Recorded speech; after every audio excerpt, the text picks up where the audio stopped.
Wala ng asawa mo, tol. Classmate ko yun. Okay lang ba kausapin niya kahit nagagawa, di ka kagaya ni Ricky nawawala sa focus. Uy, si Graciang. Graciang.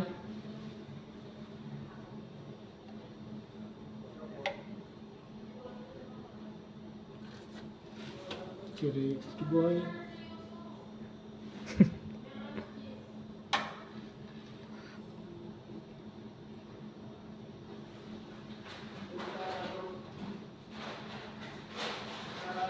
Galit na galit kahapon si Hamza.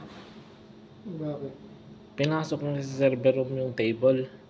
Kakasabi ni, dati pa yan, pinagalitan nga. Boss Ricky. Pinagalitan siya na. Nang amo po si Marwan. Ba't pinasok yan? Server room yan. Hindi yan storage. Sa susunod Oh. Pag si Boss Ryan yung nag-video, maganda. Yung isa, wala eh. Pinapatawa dun. Hindi mo maintindihan eh. Hindi, may style yan. Na kanya. Kaso nga lang, ang ginamit niya, pang YouTube, hindi pang TikTok. Focus tol, focus. Unicorn ng putik. Ba't nakalingon? Ay, siyempre, tinignan niyo buntot. Trademark na. Kasi naka...